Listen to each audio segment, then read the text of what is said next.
But what you're getting at there, Frank, I think is perhaps more important in terms of a cultural understanding of the war. Um, like you say, well, maybe I wasn't spit upon, but I heard so many times that it was, and it felt like we were spat upon. It was hard to get a job after the war, and you didn't want to tell anyone that you were a veteran. You don't want to let your hair grow long so you could fit in again. All these kinds of things are actually taking place. So, in a sense, that is being disrespected. And in our Western culture, spitting on someone is the chief insult, that you can provide, right? So, this is the ultimate insult to me coming back. Perhaps it didn't happen to me, but it happened to guys who were just like me, and only guys who went through what I went through would understand what that was like. And I can run down a whole list, because I've got a list of these kinds of stories where you hear these types of things, whatever the stories might be, and you suspect at times probably didn't happen. Again, though I cannot prove that's the case, but it doesn't matter that it probably didn't happen, because what it means to them tells a larger truth about their experience coming home from the war, and what it's meant to them then, and what it continues to mean to them now. I mean, if it didn't happen to them, but they claim it did, and they're still holding on to it 50 years later, that's a pretty powerful image that they've got set in their mind.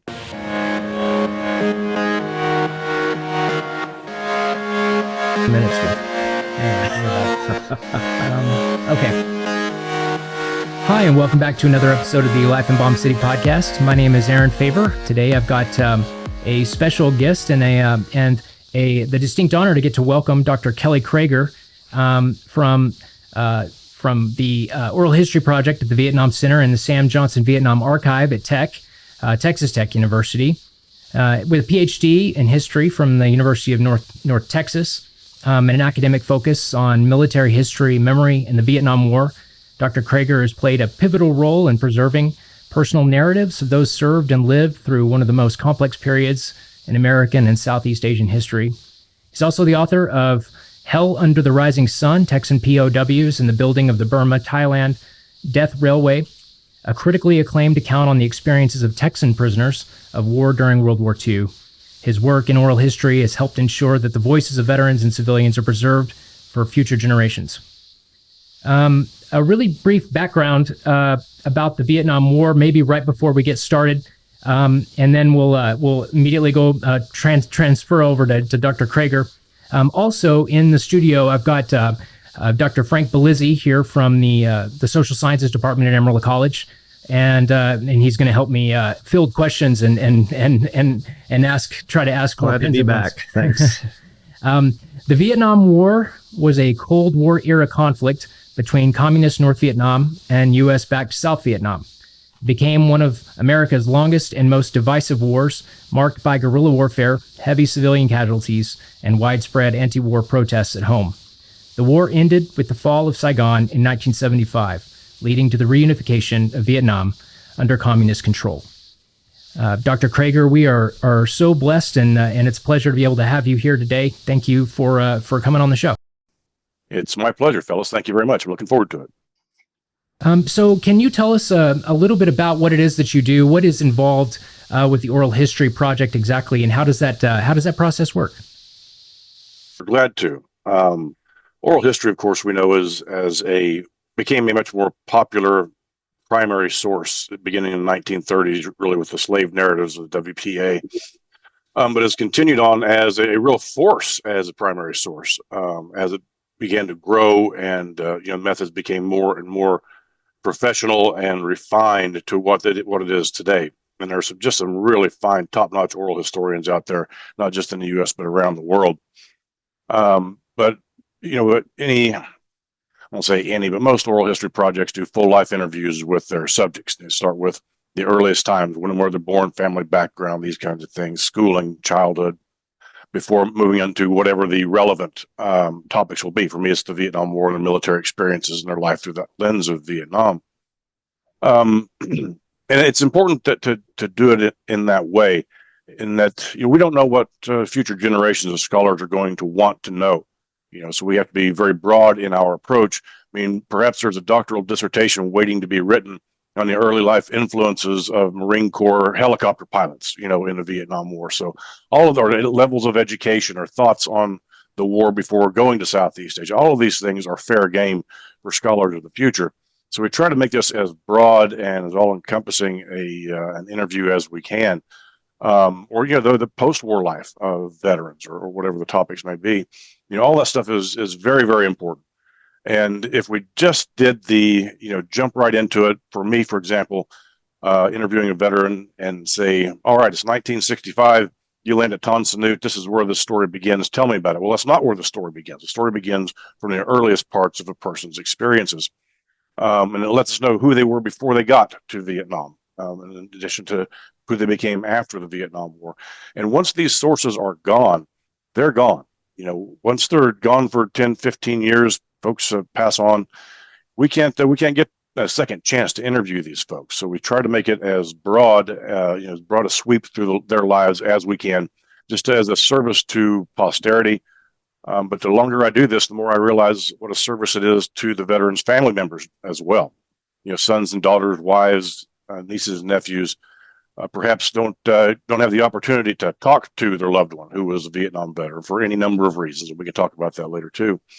But to be able to push a button, and hear your great-great-great-granddad talk about his life experiences in his own words, through the lens of Vietnam, is just absolutely priceless. So it's not just a thing we're leaving for scholars and students and veterans.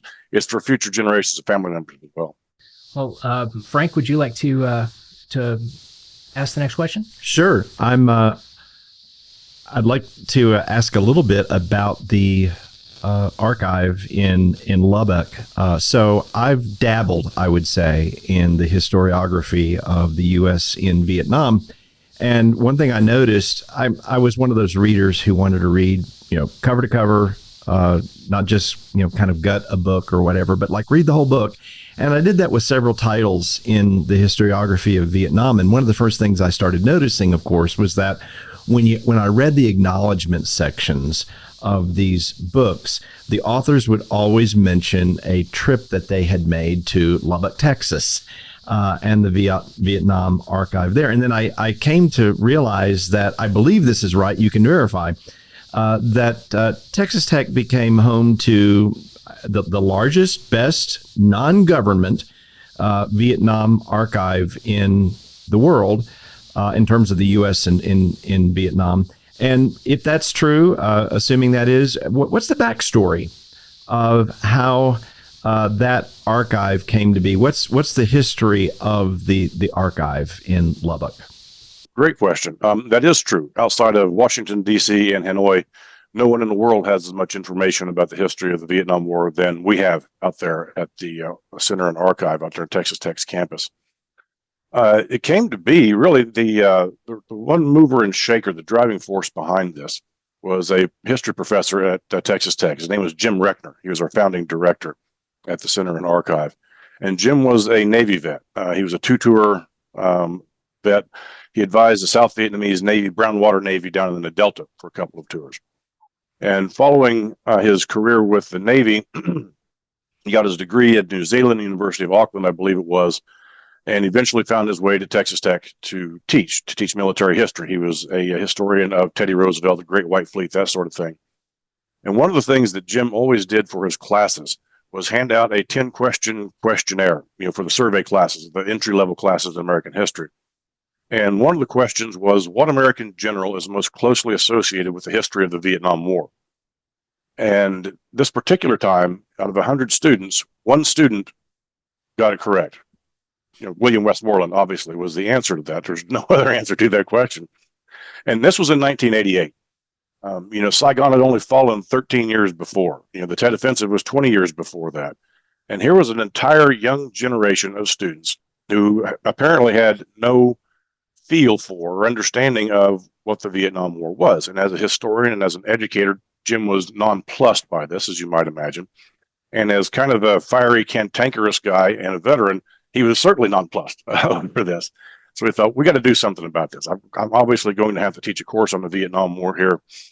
The library was really light on materials for students to go study in terms of both the secondary sources and certainly primary sources. So Jim, being Jim, asked other Vietnam veterans in West Texas. He's not from West Texas. He was from Pennsylvania. What can we do in a positive way to make an impact here in the history of the Vietnam War. So they got together and decided they were going to start collecting things that they had brought back from their experiences in Vietnam.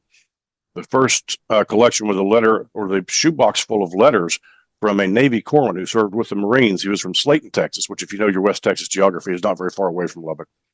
And that was kind of symbolic in as much as, the National Archives in D.C. and Hanoi's archives have all the government records and military records because they're official repositories.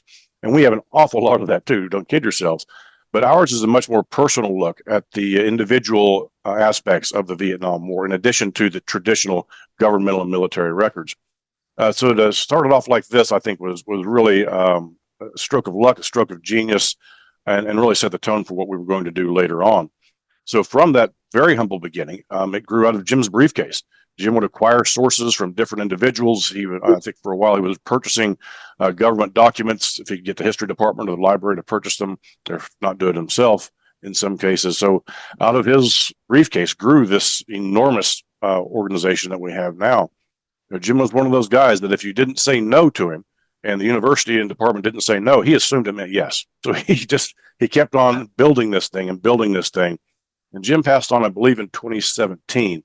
But his successor, Steve Maxner, and another history professor, who's a Vietnam veteran, Ron Milam, have taken up the mantle and have done just a terrific job moving on forward with Jim's legacy and continuing to do what we've been doing out there for over 30 years. So, what a great story, especially if it sounds like it was kind of founded, the World History Project was founded by veterans and in response to, would you say that it was, maybe this is a loose way of describing it. So if this is wrong, please, widespread, what was perceived kind of a widespread ignorance about the conflict. Would that be accurate way of saying that? Yeah. I think what Jim ran into with that class was probably pretty run-of-the-mill, probably pretty common in the United States. It was, what we know about the Vietnam War was a very unpopular war. A lot of questions to be asked and a lot of wrong answers provided during the war, and I think since the war as well.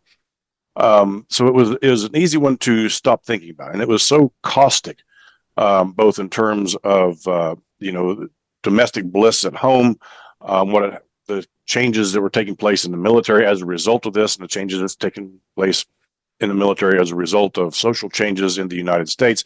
Politically, it was tearing the country apart, and continue to see these divisions. You can kind of date back and see that. So it was so, and as you guys know well, so many Vietnam veterans did not talk about their experiences in Vietnam for any number of reasons. So it was kind of just tucked away as this nasty thing that had happened. And when that's the case, God bless our high school history teachers. They have a job to do as well. And more history is being made every day. It's harder and harder to shoehorn in things that you'd perhaps like to talk about in the curriculum. But something like this shouldn't have been. And I think it has been to the detriment of our culture and society and education that it wasn't addressed more directly, although it's not always going to be easy to do so. So yeah, it wasn't forgotten. It was kind of purposely shoved in a corner for quite a while, and we can't blame the students for not knowing what they don't know about this sort of thing. So yeah, it was clearly not just in that one class at Texas Tech. It was countrywide, lack of understanding and interest in the Vietnam. 2 weeks ago, I had a guest on the show that we started visiting about how far back, specifically in like the 1990s. See, I was born in the 1980s, and that was not too long after the Vietnam War had just come to a close. And so, growing up watching lots of Rambo movies and watching lots of movies that are making that kind of like that window of time between the 80s and maybe the year 2000. And I would say even maybe up like when the movie Saving Private Ryan comes out, I feel like is some type of a historical milestone for people being kind of sobered up, if you will, with regard to just the suffering of those conflicts. And so, especially younger people specifically that had never been in conflict. And I'm trying to get at something specific. Last week or a couple of weeks ago when we were visiting about this, the idea that when you look back and it's only been 20 years or 10 years, and remembering these stories, it would be, how do y'all catalog it all? How those stories are told over time? So like if someone is telling a story, and how do you account for questions like that, if you account for them at all in the project questionnaire, or in the interviews? How a story might not change but deepen, I guess, over time, from the time that you're 20 years out from the conflict versus 40 years or even 50 years out. Yeah, a couple of things here. One is that's kind of just the flow of oral history, right? You can ask someone after something happens immediately the next week, and their memory is going to be fresh, and you can count on to be really probably pretty accurate, although we know there's a lot of problems with that as well. So many studies have shown. But then there's also not the time to process and the time to think about and the time to, work on this thing in your mind, to understand the context and provide the perspective, and hopefully wisdom that one gains from this kind of perspective and time. So it's, it can go either way. You can get it immediately, but you don't have the perspective, or you can get it later on where it kind of takes on its own life over the years, 50 years out that we're looking at now since the fall of Saigon. So it depends on what you want, I think, out of your oral history, what you expect to get. We have some interviews from that the Marine Corps donated to us many, many years ago as they were leaving country, I believe it was, or once they got back into California, perhaps, from 1966, 1967. And it's great, accurate, tight information, but it doesn't offer anything else. It doesn't offer any sort of perspective. So it's a great value if you're wanting to know these very specific things, but in a larger context, it can't provide anything. So it just depends on what you want out of your oral history interviews. What kind of value you seek from them.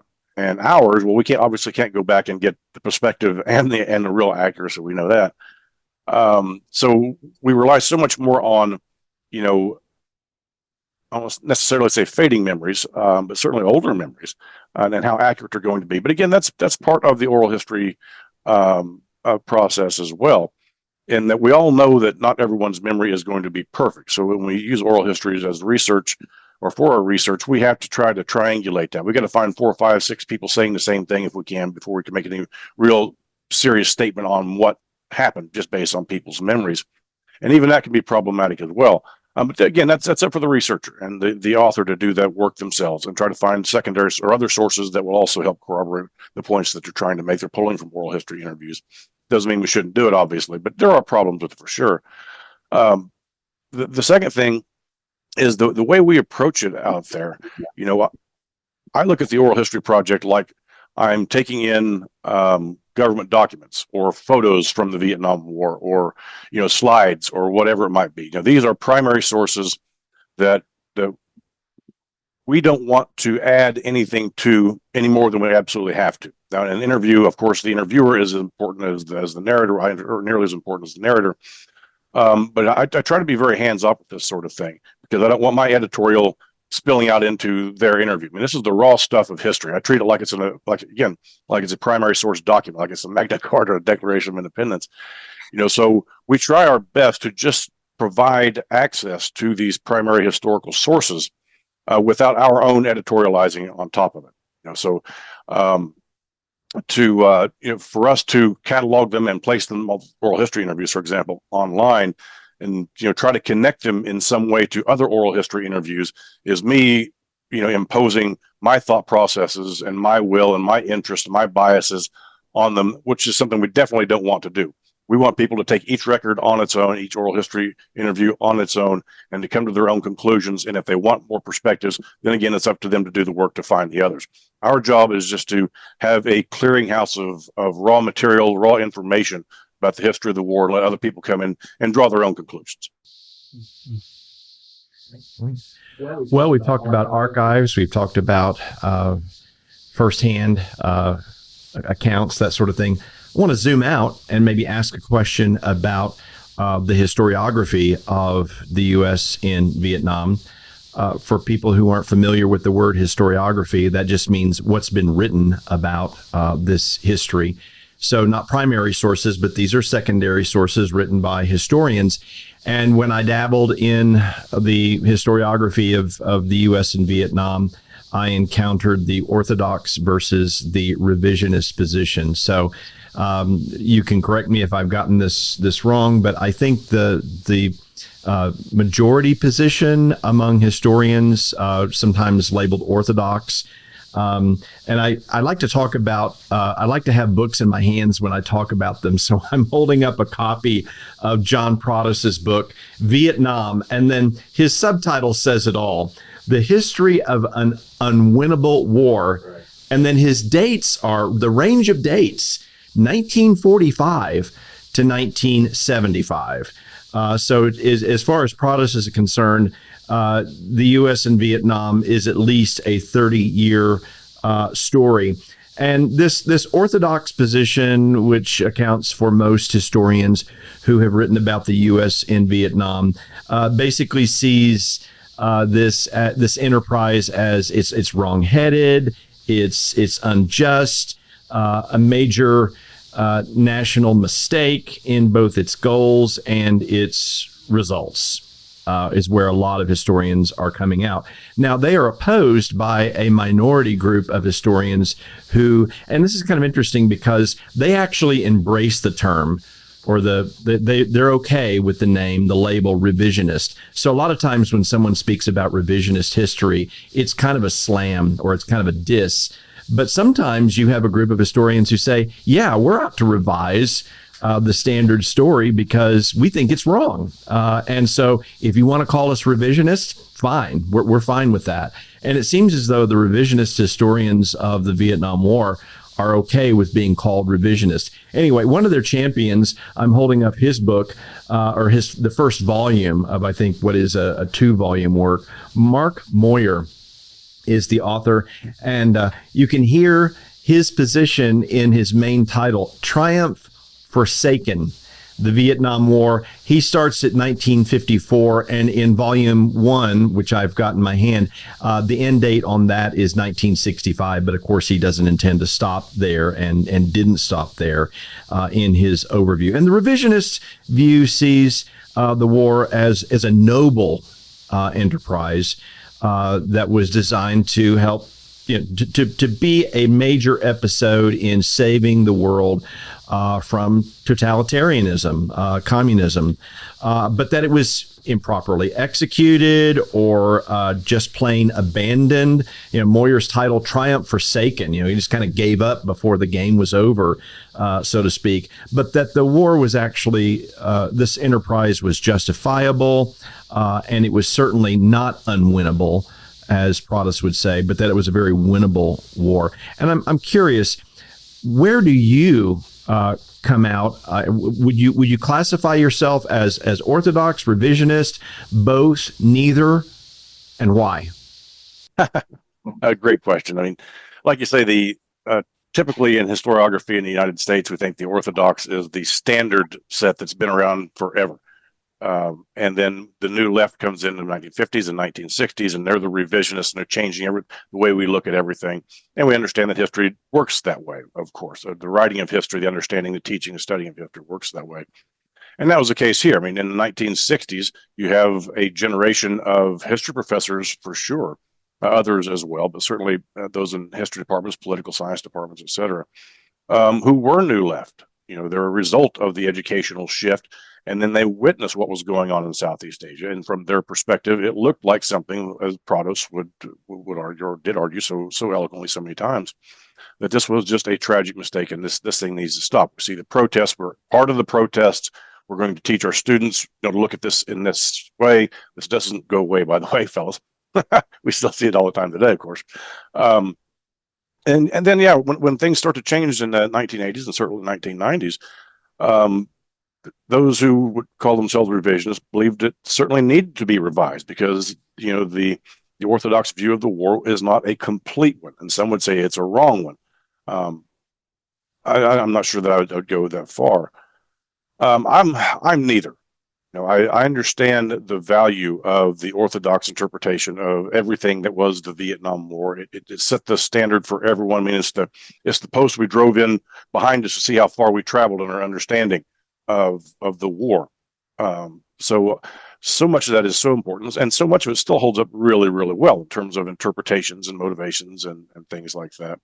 A lot of it, of course, like we're talking earlier, about interviewing someone immediately after an event or interviewing them so many years later. That's kind of what I think the Orthodox group was facing. This stuff is so new and it's so raw and it's so personal and it's so timely. It's right in front of us right now.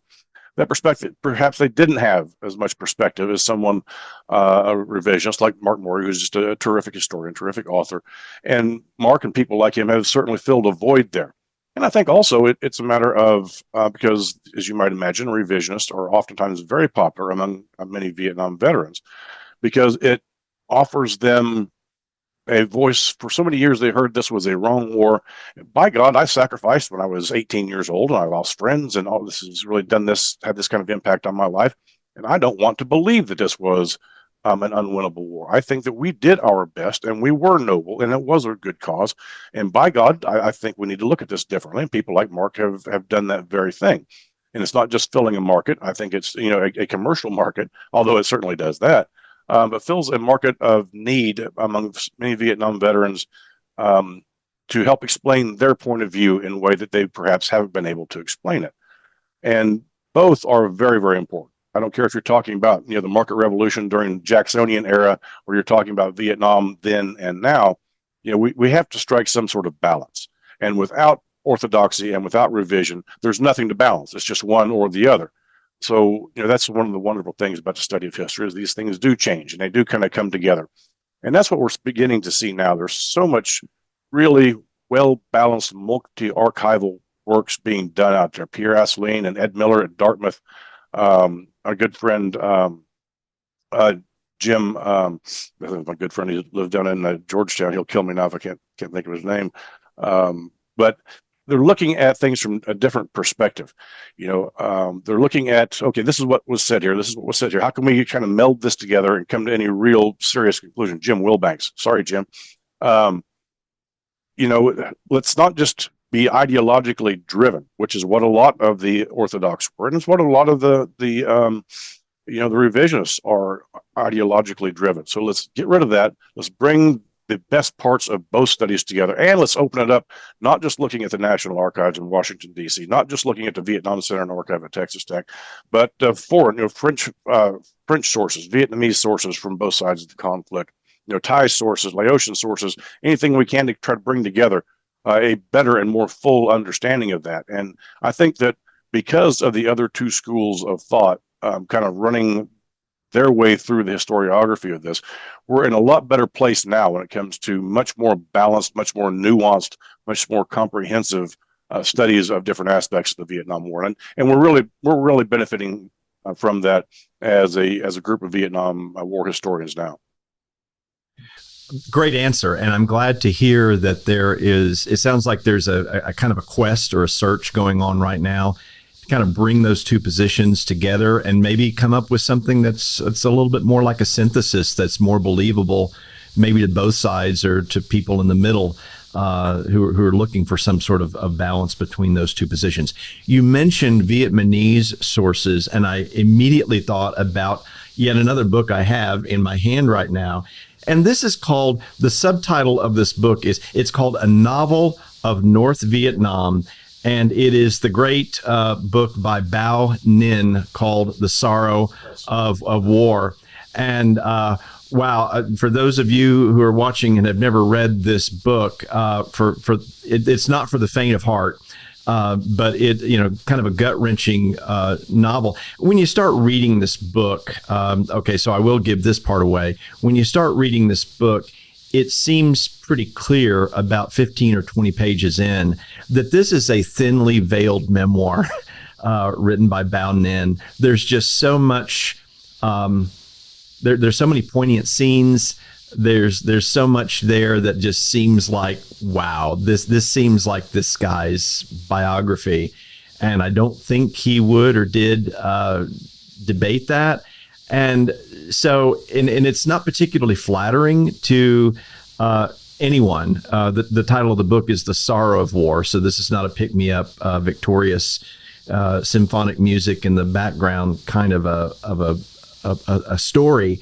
And it made me wonder why it was that the communist regime in Vietnam would have ever let this be published, because it's not a particularly flattering view at all of either side, certainly not the North Vietnamese side of the war. Terrible things happen to people who are from Hanoi in this book. And so I was wondering, do you have any reflections on this book in general? Did you ever meet Bao Ninh? And why do you think that the Ho Chi Minh regime, that regime that won the war, why do you think they let this book see the light of printed day? Yeah, that's a great question. It's been so many years ago since I've read that. I've not met met the man, the author, Bao Ninh, but on the trips that we sponsor to Vietnam over the years, students who go with our leadership have met him, and we got pictures of him, having dinner with Bao Ninh. I don't know. I don't know how that thing got out, but it is perhaps, and I can't believe this is the case, but perhaps it is. They bowed to the overwhelming power of the humanity that is expressed in Bao Ninh's words in that work.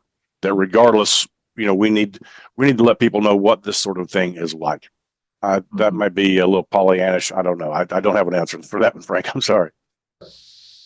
No, I mean, it's kind of I know it's a tough question, but I didn't know if you had any special insight on that, because it just seemed so strange to me. It didn't seem like the kind of story that a communist regime would let be published. And sometimes we forget that people who are our political enemies, they're people too. And so they think about their thoughts and their feelings and their life experiences. And okay, what the heck? Let's let this story be told about what it cost for our people to participate in this war. Yeah. Another question that I have is about, I think, really some of the connection between the place where really I first got to see you moderate one of the tables, or several of the tables, actually over a period of about 10 years at the Nimitz Symposium down in Fredericksburg, Texas. I would feel like it would almost be wrong not to bring that up specifically, because the Nimitz Museum is right there in Fredericksburg, and they have a oral history project as well that catalogs the Pacific theater of the Second World War, and it's a phenomenal museum with a lot of different resources for historians as well. And I noticed that a lot of the books that you've worked on and your personal projects have several of them have been about World War II specifically, and I wanted to ask whether or not is there a connection somewhere? I mean, aside from just a regional connection in the part of the world that America is involved in, is there anything deeper that you'd like to share about the connection, maybe between the things you can learn from the oral histories of maybe the World War II generation, the oral history of maybe the Korean conflict, and then of course Vietnam? Is there anything? I mean, I just like to. I'm curious to know whether or not there's a connection that people could make. Sure, and I'll explain. From moving from World War II to Vietnam as I did, and it's because it was a job. I was a graduate student. I was focusing primarily on the history of World War II in the Pacific, POW issues, those kinds of things. But I've also worked at the oral history program up at UNT, University of North Texas, has a great oral history program, still ongoing. Changed focus when the founder Ron Marcello changed, but Ron had done so many interviews with World War II vets, others as well, but certainly World War II vets. And I was working for Ron. He directed my dissertation, which became that book that I published in 2008. So because of that, I was teaching. Eventually, I was very fortunate to get a position as a visiting assistant professor at Texas A&M University, teaching foreign relations and military history there. It was a terrific position. Although I'm at Texas Tech now, I have no problem with the Aggies. They treated me so well, probably better than I deserved. But I was looking for a job. It was a 3-year term, and I was year 2.5. And as you guys know, trying to land an academic job, is a very, very difficult thing. even back in 2008, probably even worse now. So you're applying for anything you can find. And I didn't know anything about the Vietnam Center and Archive at Texas Tech University because I was a World War II guy. Why would I know about that? But they were looking for an oral historian to lead to head the oral history project. And I did have experience working with the World War II veterans and interviews, working that, and of course, my publications were in that area. So I applied, and my wife, who's from Connecticut, thought that was the worst thing in the world to move from Austin to Lubbock. She thought Austin was the only city in the state that had civilization. And I applied, and she was eventually nonplussed that I received an offer to join them back in 2008. We made amends with that, however. So it was just a job. I didn't know anything about. I knew about the Vietnam War. Of course, as a military historian, you're going to know certain things. I didn't know enough about it to teach in any sort of depth or to direct any graduate students or anything like that. In a semester foreign relations course, you can teach, a week on the Vietnam War, something like that. So for me, I came to this thing really without understanding the biases and prejudices. Frank, you were talking about the Orthodox versus the revisionist. I didn't know anything about that because my work was strictly in World War II. So I came to this with, I think, no real bias as to what school I belonged to. I wanted to read it all and take all these different perspectives into consideration before I make any sort of decisions myself. So I jumped right in to interviewing Vietnam veterans about their life experiences as we do. And I've always said I'm really fortunate in that I think I'm probably the only person in the world who got to know the history of the Vietnam War one veteran at a time. I'm just continuing to build on what I understand from what other people have told me from their experiences.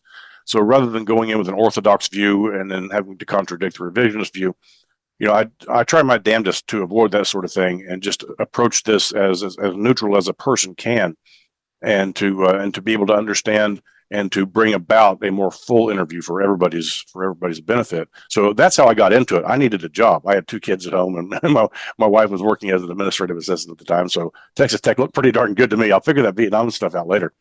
So no, it's an absolute blessing. What I'd say, looking across genres or looking across generations, these interviews, it's the humanity that comes through. Yes, there are different conflicts, but they're still people. They're still young men asked to do very, very difficult things in very trying times, men and women, of course, in Vietnam for sure.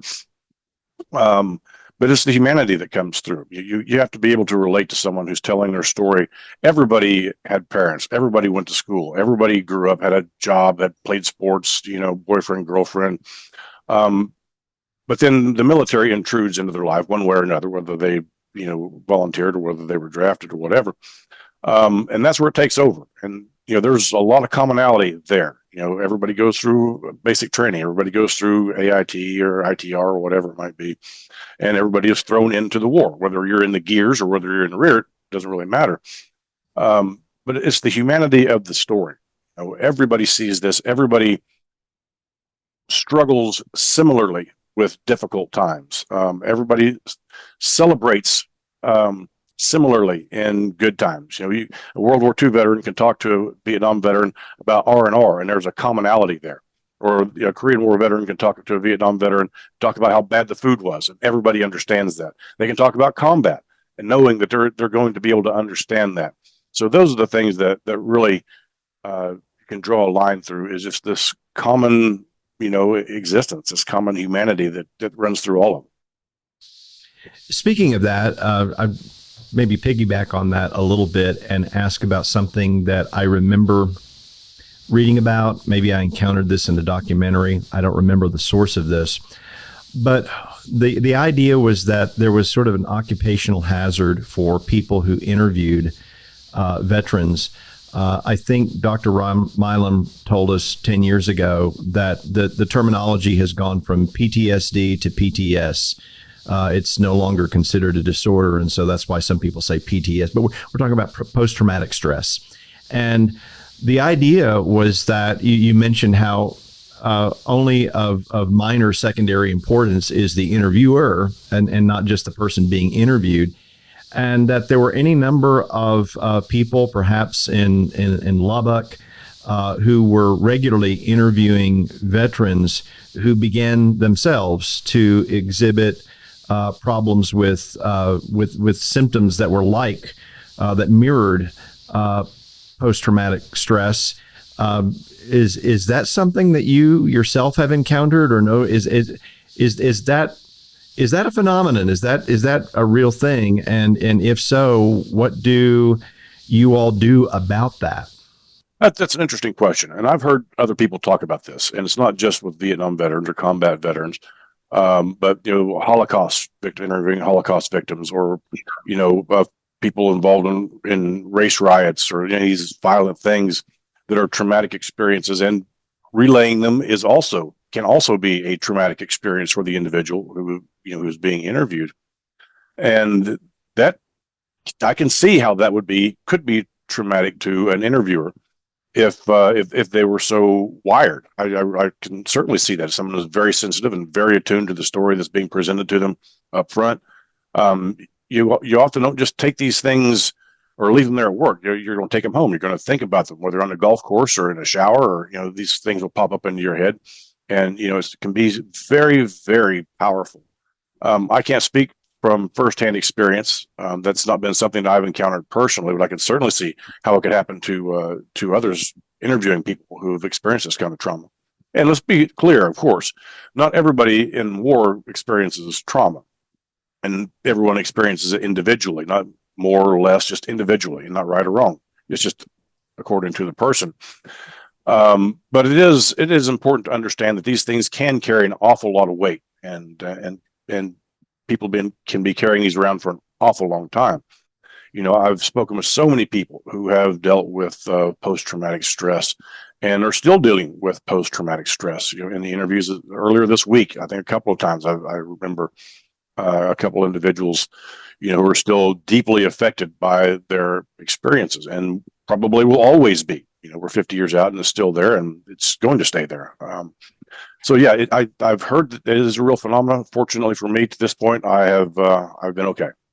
Was it last year that the Vietnam that Ken Burns is? No, it was 2 years ago, 3 years ago. It's been a while since that series came out. Yeah, I guess it was probably pre-COVID. Time flies. Yeah, time flies. It's been around for a while. It has been around for a while. So but there were several interviews in that documentary. Specifically, you mentioned a source. I like the way that he had at times set up a kind of a compare and contrast perspective on the interviews. Specifically with regard to we have a very, very diverse population in the general, the greater Amarillo area. We have people that live here from all over the world. We have people that are here from Southeast Asia as well as other places all over the world. Again, but some of them have family members that were involved in the conflict. And I don't know the extent to which they were involved. And I'm curious to know, whether or not there's any type of an effort on the ground anywhere to document or record the experiences of any of those particular individuals who may have contributed in some other way to the efforts particularly for the U.S. in the war in Vietnam. Sure. One thing I would say comes to mind is you may just have given yourself something else to do up there in Amarillo, Aaron. That's what you need, is something else to do, I'm sure. Well, I can only speak for us. We have always had our doors wide open in terms of accepting sources, whether they're documentary sources, traditional documentary sources, or for me, oral history interviews. If you experienced the Vietnam War, we want your story. If you were a child who fled Saigon, or if you were able to get out as part of the so-called boat people, later on, or your family worked its way back to the United States, that story has to be told. I mean, everybody has a story that needs to be told. These are especially important, of course, for the work that we do at the Center and Archive. But yeah, we're just down the road, of course, from Amarillo. If they can get a ride down 27, or shoot, we do them over the telephone or over Zoom or whatever. Here in Granbury, we take all comers, and it's one of the vast majority of the interviews we have in our collection, and the vast majority of the work that we've done relies on American veterans of the Vietnam War. I mean, that's been our bread and butter from day one. It's not our only thing. We accept, protest collections and collections from wives and daughters and sons and nieces and nephews, et cetera, et cetera. But the Vietnamese American story is less present in our collection of oral history interviews. Not so much the rest of our collections, because we have a considerable collection of traditional documentary sources. And there are any number of reasons for that. But we are always open to interview folks who experienced the war, even as children. You've got a story to tell for what you can remember. And that's another thing. There's no such thing as a good or a bad interview coming from the narrative. Perhaps the interviewer doesn't do a good job. That's possible. Of course, it would never happen to me. But everybody's story is equally important. I'm not saying that's some sort of BS cop out. It truly is. It's unique. There's only one. And if you manage to make it through your entire life without sharing that story and having it recorded, no one's ever going to have access to it. So I don't care who you are. If you experienced the Vietnam War, we'd love to talk to you. I wanted to ask a specific question that we were talking about before we started recording this episode, and that is, when I was, again, there was a moment about 10 years ago when I dabbled in the history of the U.S. and Vietnam, read some of the historiography, and I don't remember how I encountered this, but the idea was that there were any number of veterans who would tell stories about coming back to the United States, having been in Vietnam for a year, and they would travel on commercial airlines. And my understanding is at the time, military personnel were granted a pass. They could fly free on commercial airlines, provided that they wore their uniforms. And this was a conundrum for some Vietnam vets because there were so many protesters and protests in which Lyndon Johnson was absolutely lambasted for being a baby killer. Lots of civilian casualties and deaths in Vietnam, and troops, people who were military personnel, were likewise painted with a broad brush in a negative way. As people who killed civilians.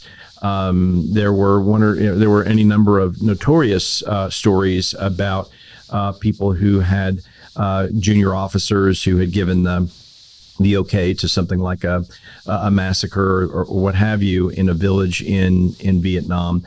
And so these people were frequently treated as perpetrators of something like that simply because they were wearing a U.S. military uniform. And the story that would be reported many times was that no sooner had someone gotten off an aircraft, they're walking through an airport, got on their way out to the taxi or whatever, and they would be spit upon by somebody who was just saw them in uniform and thought, hey, this person deserves to be spit upon. And the statement that I read was that this was one of the most widely reported experiences that Vietnam vets reported. It was a fairly common trope, and yet there was not much photographic, secondhand source evidence for that. And so, have you heard a lot of spitting stories? What do you think about them? Did that become a trope that people thought, well, that's my story too, so I'll tell about the time when, or it just felt like that and people imagined that something like that happened? What can you say about that? This has been kicked around for a long, long time. In fact, I don't believe he's a historian. I think he's a sociologist. I'm not sure. Jerry Lemke wrote a book on this very topic, the spitting image, the myth of this thing, okay, as he saw it as a myth. Title, yeah. Here's what I'll say, and remember, when we talk about the lack of photographic or video evidence, we are so accustomed to having live stream and iPhone video of everything that takes place, closed caption, cameras are everywhere. So in this generation, it might be hard for them to understand, well, if it existed, we would see footage of it. Well, that's a far different time. People don't have cameras out, video cameras, walking around an airport seeing if this thing actually happened, because people didn't probably even know that it was happening. Why would they be on the lookout for something if they didn't know it was happening? I've had this story told to me many, many times from many different Vietnam veterans. Coming home is a big part. I mean, put it in a larger context.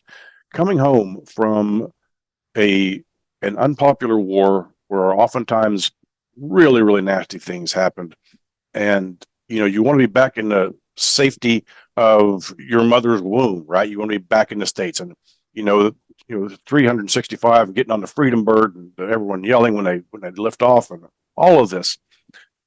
Coming home meant safety. Coming home meant success. Coming home meant no more of that over there. And again, this is a generality. Not everyone was like this, but in general terms, that's what it was. And then when you get home and you see, or even before you get home, you read about it in the papers or hear about it in the letters from your family members or whatever it might be, that the veterans aren't being treated well. This is a very unpopular war. They're saying all of these terrible things, and you're just over there doing your job, and you come home.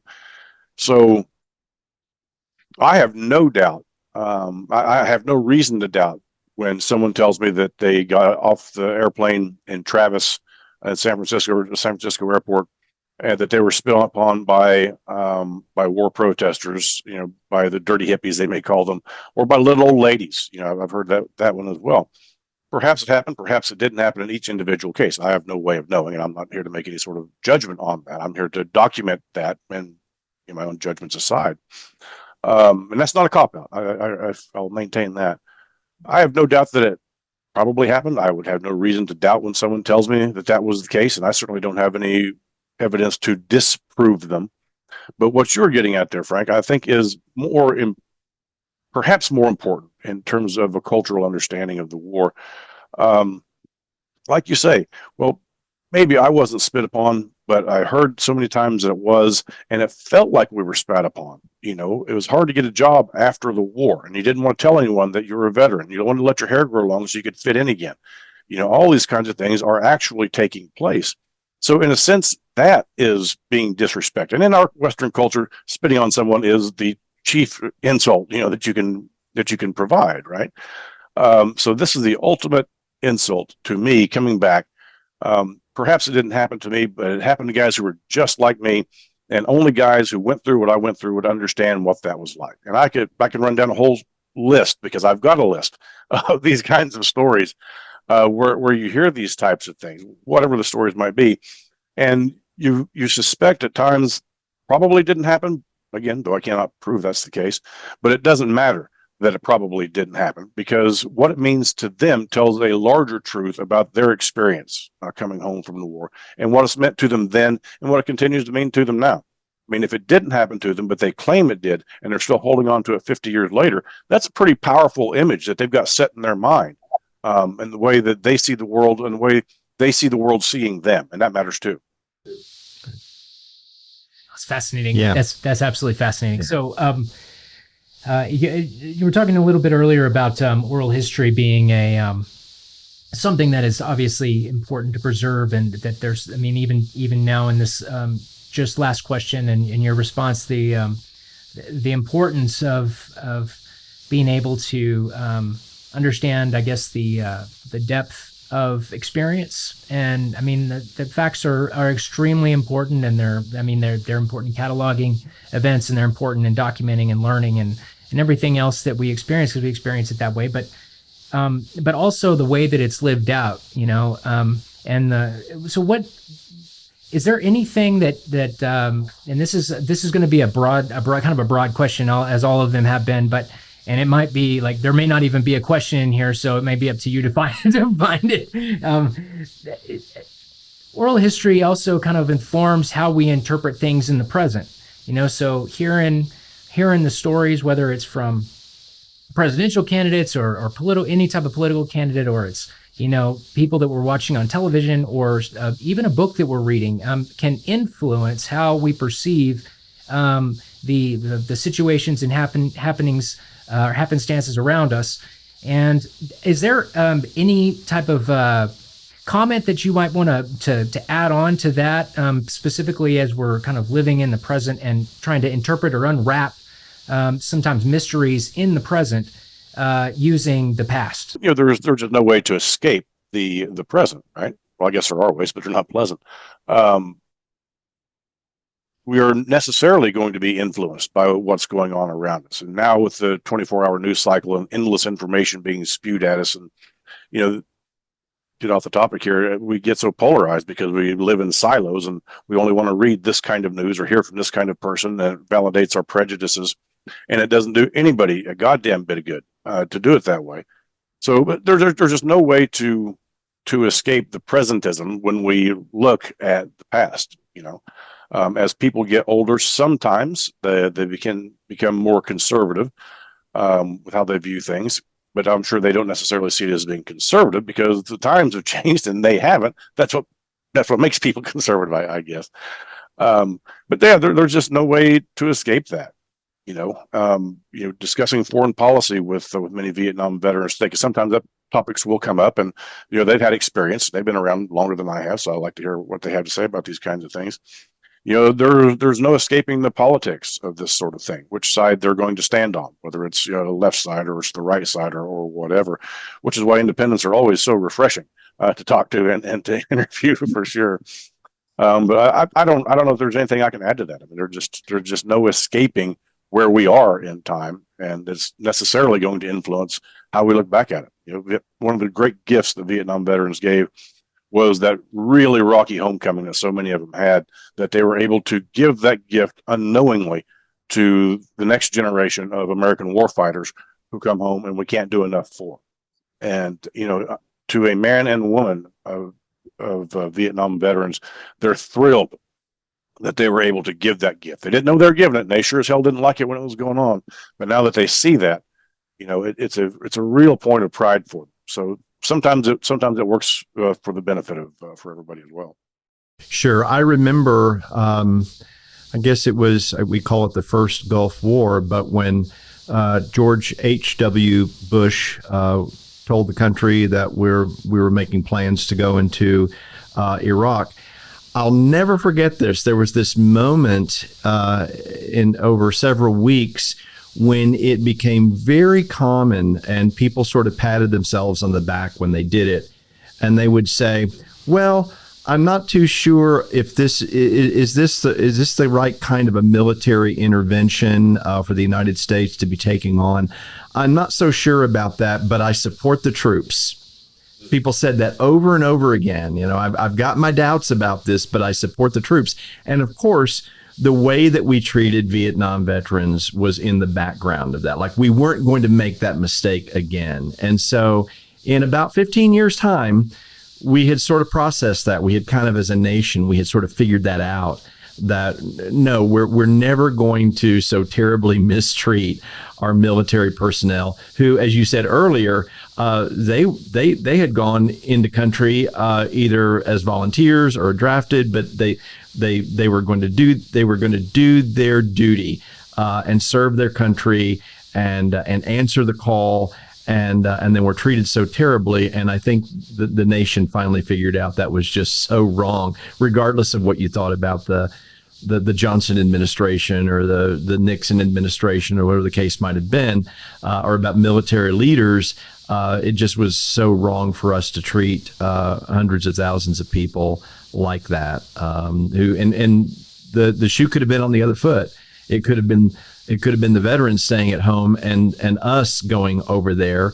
And how would you like to have been treated when you came home? So I think we did learn a lesson from that. And you said a moment ago something about just a revolution that's taken place in the last 50 years or so about the way we think about and talk about and treat veterans.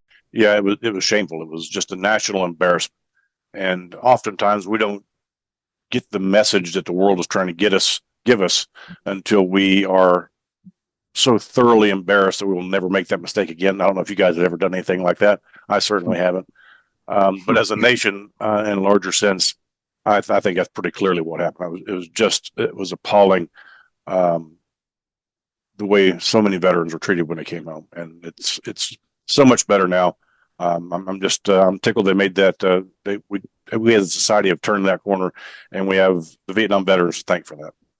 Speaking of which, is there a place where veterans of the current conflicts in Afghanistan and Iraq, where their stories are being recorded? Is that a process that's even begun yet, or should begin so early? As kind of connecting it to what we one of the questions we had in the beginning. Right. Yeah. In fact, our organization, the Vietnam Center and Archive, we've created a a smaller archive, American Archive of Modern American Warfare was the name of it. It was a grant-funded um, effort. One of our archivists who was a expert in digital archives, because the things that Vietnam veterans sent were letters with paper, and reel-to-reel tapes and photographs and slides and those kinds of things to communicate back home. But with the more modern conflicts, of course, it's all on your phone. It's on a hard drive. It's on a USB. It's an attachment, an email. It's a tweet. It's a whatever. It's a text. All this stuff is ephemeral. It doesn't last, unless you make a concerted effort to use modern technology to save this stuff. So the AMAW, the Archive of Modern American Warfare, was an effort to do that very thing.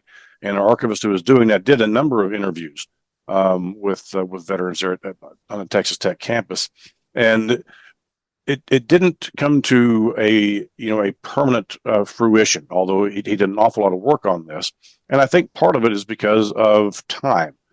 The veterans who are coming back when AMAW was in existence, and it's still there. We still archive the stuff, and still glad to interview anyone who's interested. But again, it's a matter of time. When the Vietnam veterans came back, not only did they have the baggage of the Vietnam War, but they also had life to get back to. They want to have family and car and job and paying taxes and school board and coaching Little League Baseball, and all these sort of things got in the way.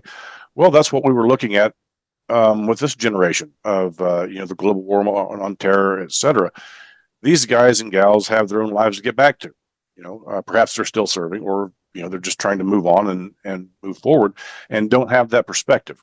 I've been in, the perspective of time and realized I've run this through my head so many times. I've seen so many changes. This is what this means to me. Perhaps that's not there yet. For me, fortunately for me, I have the, certainly it's not a problem. It's a good problem to have if it's a problem. I'm dealing with people who are in their mid to late 70s and 80s who are very aware of their mortality. We're all circling the drain. We just don't know when we're going down. Whether we know it or not. But the folks who experienced the Vietnam War are certainly very aware of their age. And for so many Vietnam veterans, this 1-year tour, or 13 months, of course, for Marines, don't leave the Marines out, it was a transformative period. I was 18 years old, I was 19 years old, and I went through this thing. And this is what this thing has been to me ever since. What did that 1 year mean to me? Perhaps I don't have anyone else to talk to. My wife loves me dearly. My children love me dearly. But talking to someone with no frame of reference doesn't do anybody any good. I'm sure they can be sympathetic and empathetic, but they can't understand. So what's the point of telling the story? Well, after all of these years of thinking about it and realizing, hey, this 1 year influenced me in this way. For others, this year dominated my life, and I haven't been able to leave that 1 year of my life. And it's intruded every step of the way. Others, yeah, that 1 year was what it was, and it helped me do this, and we've all moved on. But it is interesting to look back and think about this. So I'm getting all of those right now, fortunately, and to offer them the space to think and to express, their life story and their life history, and to know that it's important to us, and to know that it's going to be there forever once the story has been told. It's an incredibly powerful tool to help them work their way through all of those years, not just that Vietnam year. Mostly that's what we're after, of course, but to work their way through their life history through the lens of the Vietnam War, and giving them a place, a safe place, hopefully a professional and knowledgeable place to work through this in kind of a more clinical manner, rather than, telling the story to your nephew, is a different thing than talking to me. I mean, it just is. So, going back to the more modern veterans, I just don't think it's time for them yet. Not that many wouldn't be interested, or interesting stories, of course, be fascinating, just like anyone's. We've talked about this before. They're all unique and all important. But again, it's a function of time. I just don't think that they're ready for these sort of things yet, but they will be, and I'm sure they'll be glad to talk about it, just like the Vietnam veterans are right now. And I hope that's the case sooner rather than later. And I hope there's an organization that will be able to do that. Or, you know what, fellas, it doesn't have to be an organization. It can be you on the street just talking to a veteran. I'm so glad that we support the troops, and we make a point of saying that, welcome home, and thank you for your service and all of that. All very, very important stuff. You really want to make a difference, though, sit down and talk to them for a half hour. Don't try not to ask them, silly questions, about combat or something like this. Just, if they want to rap for a while on the music that they remember from their time in Afghanistan, or, what the MREs were like in Iraq, or whatever. Man, that's the marrow of life. That's where the stories are. You'll make a far more important impact in a veteran's life by doing simple shit like that, as opposed to doing the obligatory "thank you for your service" in an airport and walk away. See if they're open to sit down and have a beer, and try to get that story, even if it's not being recorded. That's the way we can serve our military veterans. My humble opinion. Yeah. Frank, do you have any closing questions? Go ahead with yours. Okay, I was about to start wrapping up. Okay. Yeah. Well, Dr. Crager, we really appreciate you being with us today. I know you keep telling me to call you Kelly. I just have a hard time doing that. And thank you very much, Kelly, for being with us today, and we appreciate it for the time that we've gotten to visit. It's been my pleasure. I thank you both so much. Very generous with your time and for thinking of me, and for giving me a platform to blather on for about an hour or so. So it's always a treat to talk about our work out there at the archive. Good to hear about it. Yes, for sir. Sure. All right. Well, have a wonderful day. Thank you very much. Fellas, take care. Bye. Bye-bye.